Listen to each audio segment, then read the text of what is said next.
You'll sometimes hear it argued that we can't trust the science behind global warming because climate scientists lie for grant money. Quote, science is supported by grants. Climate scientists don't get more money through grants to pay salaries if they admit it's all a lie.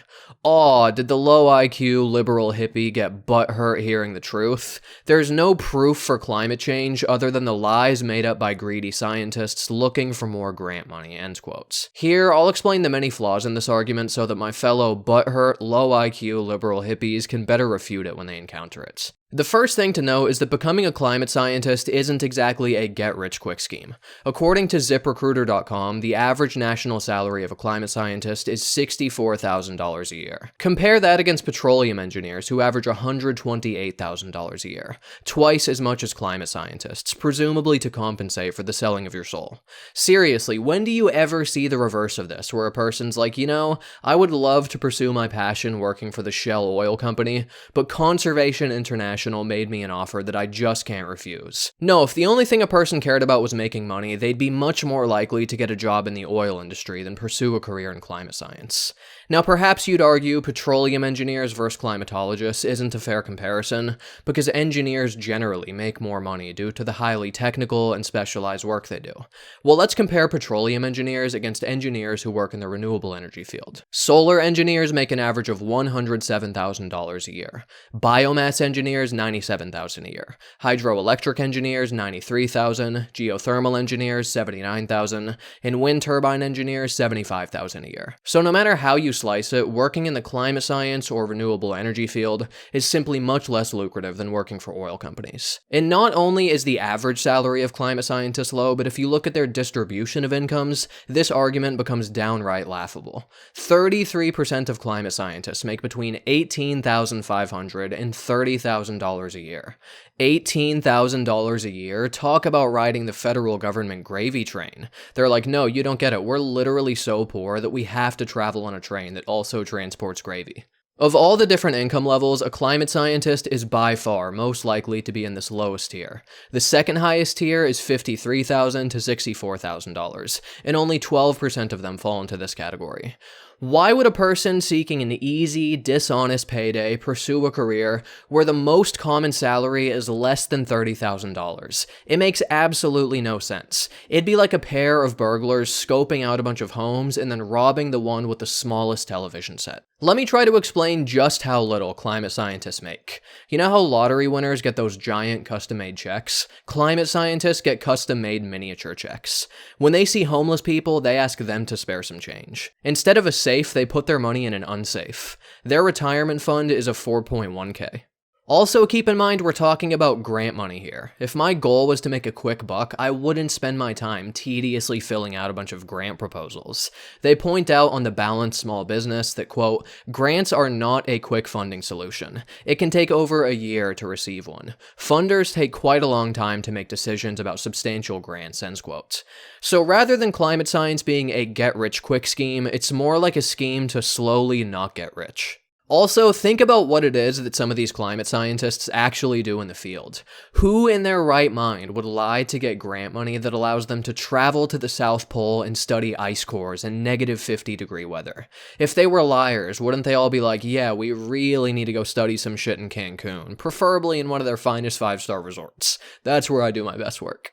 We also need to make a distinction between the amount of grant money received and the amount that scientists actually pocket. I see tons of misleading innuendo that highlights eye-popping dollar amounts while making no effort to explain or understand where that money goes. For example, in a National Review article titled "Global Warming, Follow the Money," Henry Payne writes the following, quote, Michael Mann is typical of pro-warming scientists who have taken millions from government agencies. He's received some $6 million, mostly in government grants, according to a study by the American Spectator, end quotes. What they don't tell you is that almost all of this grant money gets spent doing the actual research. It's not like Michael Mann just took that $6 million and transferred it to a Swiss bank account or something. Climate scientist Katherine Hayhoe breaks down the many different areas that this grant money goes to, quote, the biggest grant I was ever awarded was the stunning amount of $1.1 million. Stunning, that is, until we break it down. I wrote the grant with 4 co-principal investigators volunteers from different universities. So we divided up the money about equally, giving each of us around $220,000. Still a nice amount. The grant was for 4 years, which meant I had $55,500 to spend each year. Still nice, right? Then the university takes 1/3 of that for facilities and administration costs. F&A doesn't cover the luxuries. My office has no window, I bought all my own furniture and computer, but it does give us internet, electricity, and an infernal amount of paperwork. That leaves $37,000 for me to spend each year. With that money, I pay a graduate student the princely salary of about $25,000. I pay the university their tuition, which is around $10,000, and that leaves $2,000 left over each year. Year 1, I buy the student a computer. Year 2, I pay for them to attend a scientific conference. In years 3 and 4, I pay for us to publish one scientific paper because yes, these cost about $2,000 as well. That's how a scientist spends $1.1 million, end quote. The takeaway here is that grant money gets allocated for specific research purposes. Very little of it actually gets pocketed by climate scientists. The reality of scientific research just doesn't match up with the dark picture deniers paint for us. I would love to hear them explain how exactly they think grant proposals work. Dear Environmental Protection Agency, I, climate scientist Michael Mann, would like $6 million to lie about climate change. With this money, I plan to purchase a new Lamborghini, install a hot tub on my roof, and also hit a few titty bars while I'm at it. And what would be the mechanism that gets these grant-dispensing organizations to part with their money under the guise of combating a non-existent problem? They're giving their money away in grants after all, so how do they benefit financially? Gotta spend money to make money? Is that the mindset? Sure, we spend money on research, but through the alarmism that results from it, we get a return on investment in the form of more donations, tax dollars, and so forth.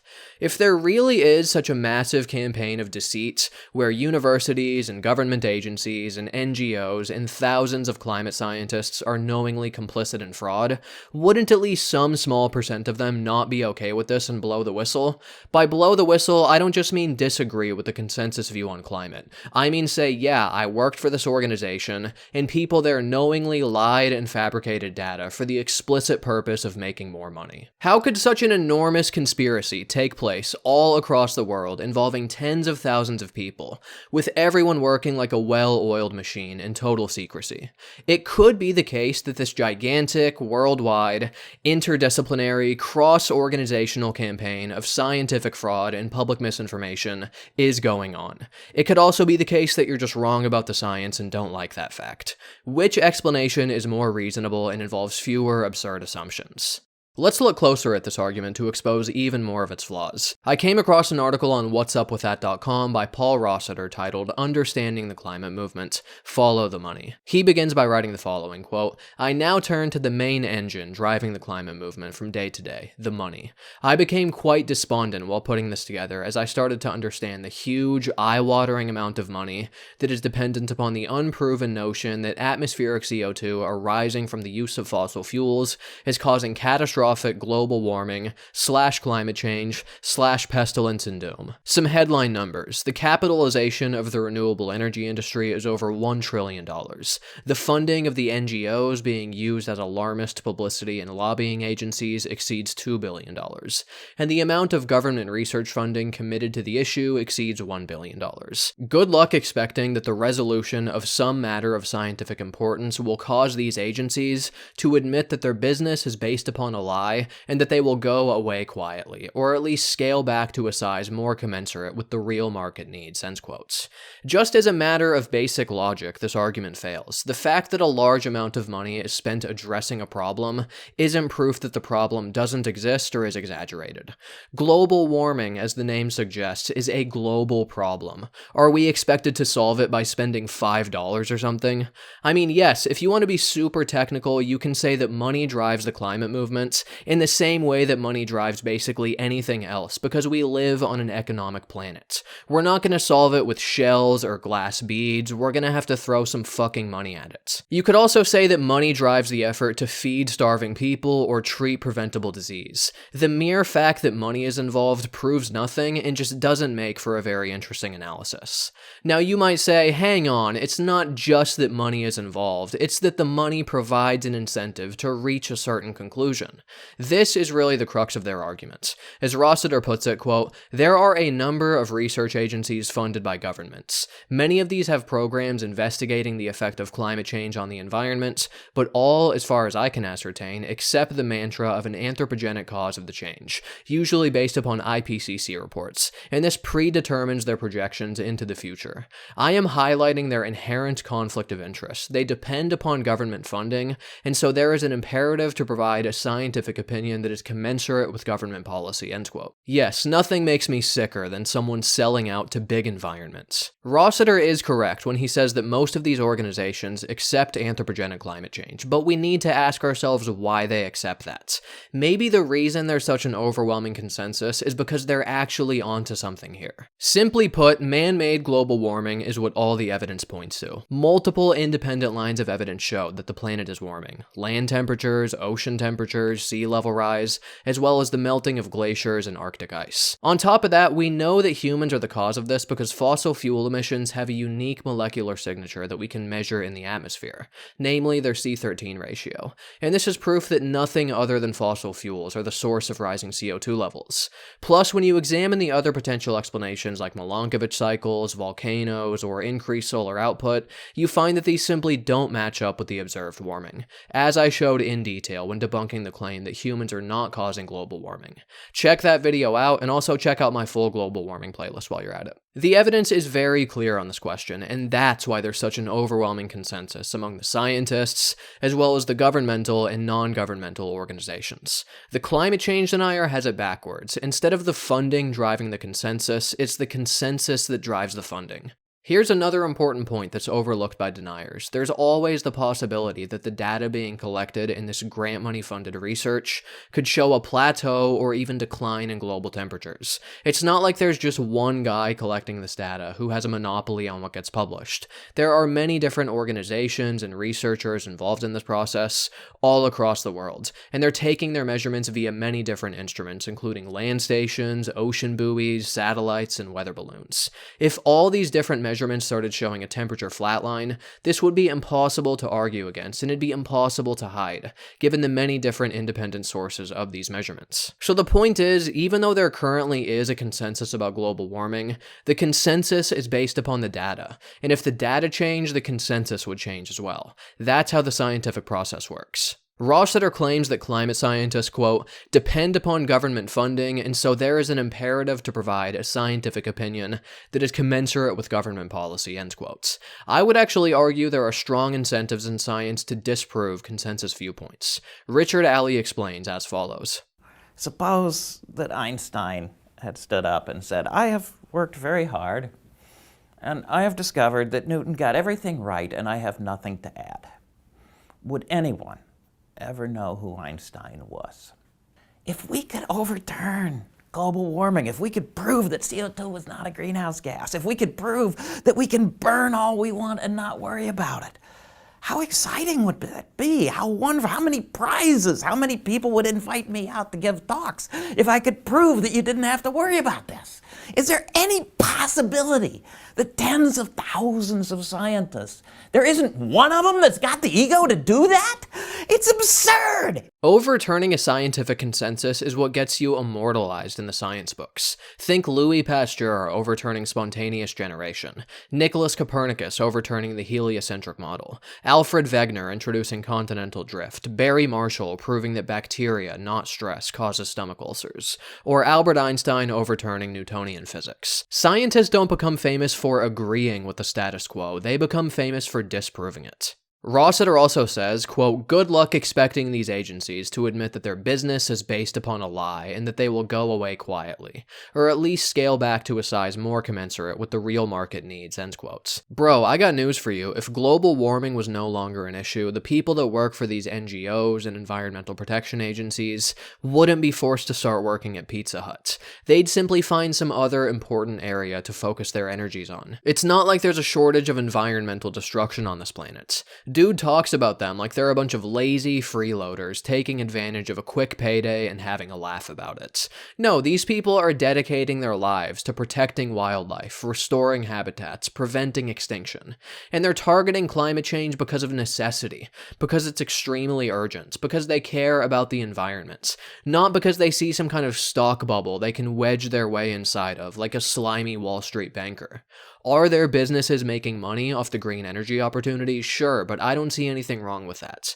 They're getting paid, they're creating jobs, and they're moving society in the right direction. I thought conservatives admire job creators. Rossiter goes on to list key research agencies that he claims are, quote, propagating the catastrophic anthropogenic global warming myth, end quotes. He writes that, quote, the leadership view of the NOAA is aligned with the IPCC, that there is no question of natural causes of climate change, end quotes. Oh, so in other words, they're correct on this question. He's like, who do these people think they are with their bias in favor of facts? Yeah, Paul, you've exposed them for the whole world to see. Haha, we've caught you red-handed, not denying the science. He also quotes a report from the Australian Institute of Marine Science, which writes that, quote, the Great Barrier Reef is indisputably one of the world's most important natural assets. We work with others to protect and restore the reef, which is under severe pressure from climate change and other stressors.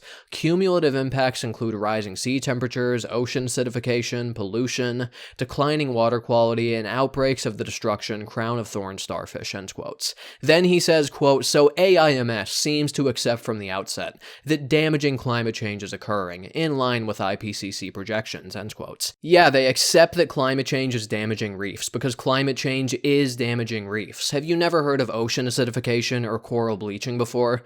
These are well understood processes that aren't just abstract speculations about what might happen at some hypothetical distant year in the future. This shit is already happening right now. And this isn't even what climate scientists are telling us. This is just basic fucking biology right here. Corals expel their zooxanthellae as a result of increasing ocean temperatures, and when the corals die off, the entire reef ecosystem around them collapses. I promise you, Al Gore is not the one who discovered this. He was too busy inventing the internet. Rossiter makes no attempt to argue that ocean acidification or rising temperatures are not a threat to coral reefs. All he does is tell us that they are a threat to coral reefs, according to this marine science organization.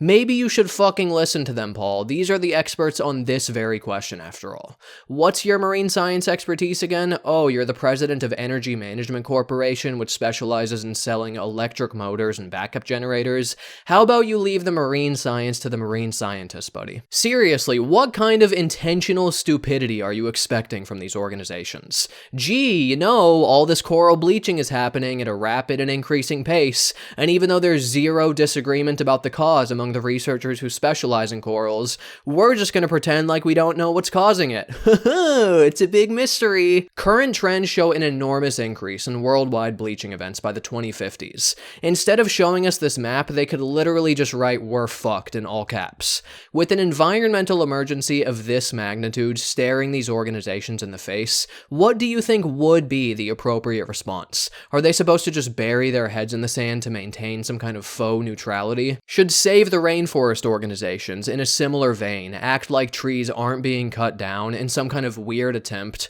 to appease the people who are either uninformed about the subject or don't care about it? I'm sorry, but there's no nice way to put it. You're basically expecting these scientific and ecological organizations to pretend to be as stupid as you are. Rossiter goes on to talk about the so-called opportunists and globalists in this field. Quote, in September 2018, 29 philanthropists pledged $4 billion over the next 5 years to combat climate change, the largest ever philanthropic investment focused on climate change mitigation, end quotes. See, this confuses me. Your argument seems to be that the people arriving at this conclusion are in it for the money. But then you tell us about people who are giving away billions of their own dollars to combat global warming. Don't you see a contradiction here? If global warming truly was the profit-driven fraud that you claim it is, wouldn't they be trying to make money off of it and not spend money on it? Isn't this proof that they actually do believe in the cause? Are billionaire puppet masters like George Soros truly behind the global warming con, or are they being duped by the global warming con? Let's get our story straight here. No climate change denier article would be complete without mentioning Al Gore at some point. Quote, finally on the money trail, there are individuals who have made large sums of money from renewable green schemes, like Al Gore, whose personal worth is now estimated to be around $350 million, end quotes. Look, again, as a matter of basic logic, the mere fact that certain authors or speakers on global warming have made a lot of money isn't proof that they're wrong about the facts. Making lots of money is not the same thing as intentionally lying about global warming so as to make lots of money. The one simply doesn't follow logically from the other. And it's easy to point at one person like Al Gore, who has a large net worth, but recall the low average salary of climate scientists, with 1/3 of them making less than $30,000 a year. Pointing to Al Gore's net worth as if it's at all relevant to the rest of the field is like pointing to the one lottery winner and overlooking everyone else who lost. Why do we never hear this argument made about other fields as well? Why does nobody total up the amount spent on astronomy or volcanology and use the grant money in those fields as proof that scientists are lying to us about outer space and volcanoes as well? I think the answer is very obvious. There's no group of people committed to the ideology of volcano denialism. Nobody has a big chunk of their political identity invested in the viewpoint that other planets don't exist, or that they're not nearly as interesting as astronomers make them out to be. This volcano's about to erupt? Yeah, right. You're obviously just saying that so you can get some more grant money. As if I'm gonna let your liberal myths get in the way of my family picnic on the summit. You only see this kind of argument made when people have already arrived at the conclusion that they disagree with the science in a certain field. If they were logically consistent, they'd make this argument about other scientific fields, yet they only make it about the one group of scientists they happen to disagree with. This makes it very obvious that they're working backwards from their conclusion, not following the evidence to a conclusion. Instead of all this speculation, something I'd like to see is some actual fucking proof that these scientists do lie about global warming to make money. No roundabout insinuations, no unsupported assumptions, no laughable conspiracies. How about an actual piece of evidence for this claim? Many deniers point to the so-called ClimateGate emails as proof that these scientists fake their results to reach a predetermined conclusion. As Aaron Bandler put it, quote, some global warming alarmist scientists weren't able to get the results they wanted, so they tampered with the data. For instance, there was the infamous scandal known as ClimateGate, where leaked emails showed that a cabal of world-renowned scientists discussed hiding the lack of warming because it wasn't the outcome they wanted, end quotes. And as Conservapedia writes, quote, the ClimateGate scandal revealed scientific fraud and data manipulation by scientists concerning the global warming theory. ClimateGate is said to have revealed the biggest scientific hoax in world history, end quotes. The dramatic rhetoric used to describe these emails simply doesn't match up with their contents. Really, the one actual quote I've seen from the emails used to support the fake data claim is the following, quote, I've just completed Mike's nature trick of adding in the real temps to each series for the last 20 years, i.e. from 1981 onwards, and from 1961 for Keith's to hide the decline, end quotes.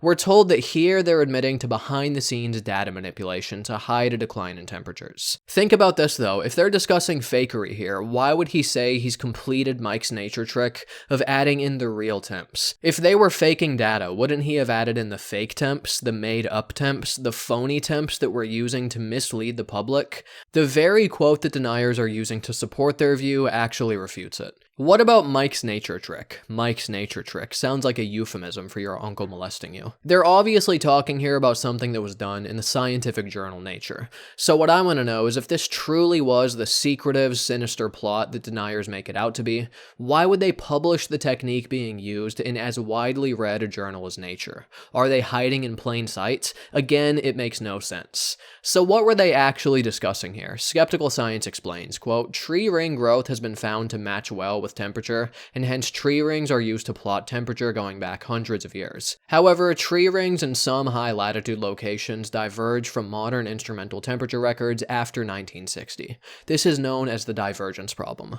Consequently, tree ring data in these high-latitude locations are not considered reliable after 1960 and should not be used to represent temperature in recent decades, end quotes. And here we see the divergence between the tree ring data, the green line, and the direct measurements, the black line, starting around 1960. As they continue, quote, so what is Mike's nature trick? This refers to a technique, in other words, trick of the trade, used in a paper published in Nature by lead author Michael Mann. The trick is the technique of plotting recent instrumental data data along with the reconstructed data. This places recent global warming trends in the context of temperature changes over longer timescales, end quote. So when they say hide the decline, they're talking about the temperature decline that the proxy tree ring data indicates after 1960, a decline that didn't actually take place, as direct measurements make clear. This apparent decline was hidden by pasting the instrumental record on top of the tree ring data from that point on, thus allowing for the most accurate reconstruction of temperatures over that entire time period. So rather than the ClimateGate emails proving that the scientists in this field lie and make up data,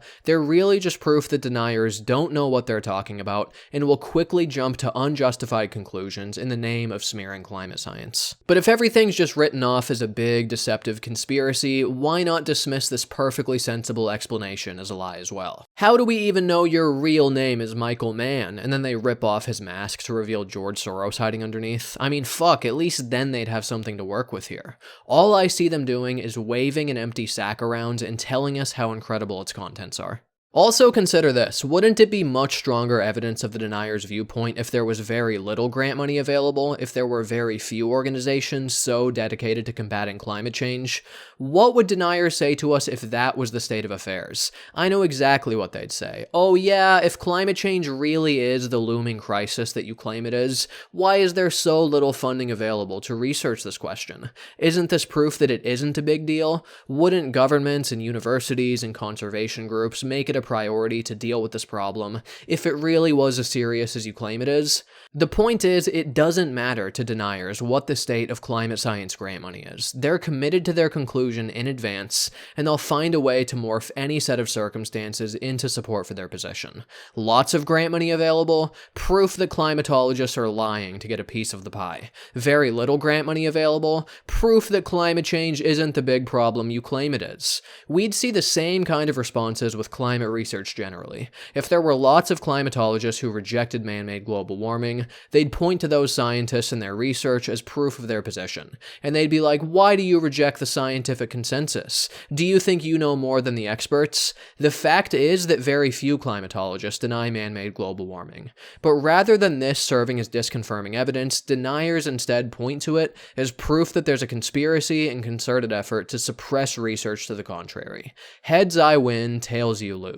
No matter what happens, no matter what the science and researchers do or don't say, they're going to find a way to argue that they're correct regardless. If there's no set of circumstances that could falsify your belief, how is it anything other than a blind dogma? Some deniers go so far as to argue that climate research funded by this grant money is less trustworthy and more corrupted than the research funded by the oil industry. As Henry Payne argued, presumably after putting on a bunch of clown makeup, quote, "It isn't the fossil fuel companies that are polluting climate science. In truth, the overwhelming majority of climate research funding comes from the federal government and left-wing foundations. And while the energy industry funds both sides of the climate debate, the government/foundation monies go only toward research that advances the warming regulatory agenda.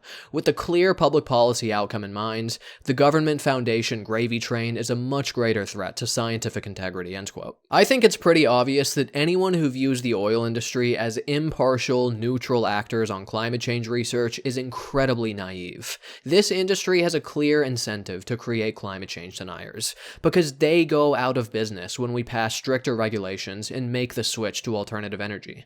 That's why they have such a rich history of propagating climate change denialism over the years. And that's why they're starting to branch out into renewables, because they see the writing on the wall. I get it, not everyone who works for oil companies is evil. I actually used to know a guy who worked in the oil industry. I think his name was like Lucius or Lucifer or something.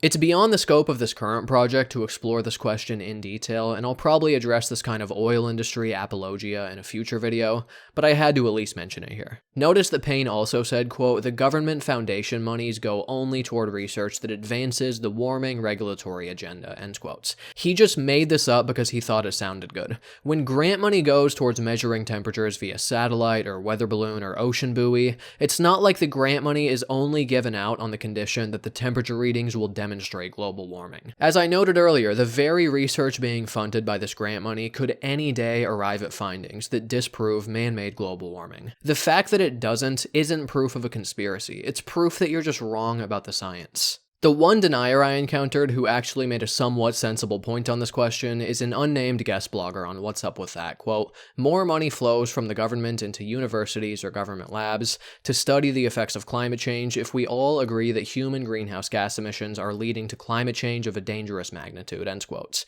Here I think he actually has a point. He's not saying that grant money is conditional on conclusions. He's not postulating some ridiculous worldwide conspiracy. He's simply saying that more money is spent studying and responding to what are believed to be dangerous problems. Yeah, that was kind of my point to begin with. Perhaps in what we can call a soft version of this argument, we'd say that this provides scientists with the incentive to over-exaggerate the magnitude of the problem, perhaps even unconsciously so we don't have to accuse anyone of lying. Look, that's what other scientists are there for, to serve as checks on people who are fudging numbers, or overstating their findings, or not thinking rationally. These things get called out and corrected, and sometimes reputations get ruined because of it. If scientists worked in a complete vacuum, maybe you'd have a point here, but in a world where other scientists can check their calculations, look at their data, evaluate their methodology, and try to replicate or refute their findings, these kinds of things get noticed and corrected, and that's why scientific inquiry moves forward over time. So let's review the key points made here. Climate scientists simply aren't the nefarious cartoon characters deniers make them out to be. It doesn't make sense to say they're in it for the money because this field just doesn't pay very much. Yes, you can point to wealthy individuals in this space, but they're the exception, not the norm. Despite the way it's talked about, grant money does not get pocketed. Most of it gets spent doing the actual research. The fact that this grant-funded research supports global warming isn't proof of conspiracy. It's proof that deniers are wrong about the science. An international conspiracy to lie about global warming is a ridiculous concept, and they don't claim this happens in other fields because deniers work backwards from their conclusion. They've also set up their view to be unfalsifiable, so the spending levels are a moot point to them anyway. The ClimateGate emails are much ado about nothing, and if climatologists really were lying or exaggerating, other scientists would quickly discover and correct this. Why lie for grant money when I can make an honest living on Patreon? Patreon.com/theskepticalhuman. Patrons receive access to bonus videos and are eligible to win my monthly nonfiction book raffle. I get paid to make videos, you get the occasional book, everybody wins. Get notified when new content is posted by clicking the bell, and if you want to see more debunkings in this area, check out my full global warming playlist. Let me know in the comments what you disagreed with here, or what you'd like me to address in the future, and as always, thank you all for watching and listening.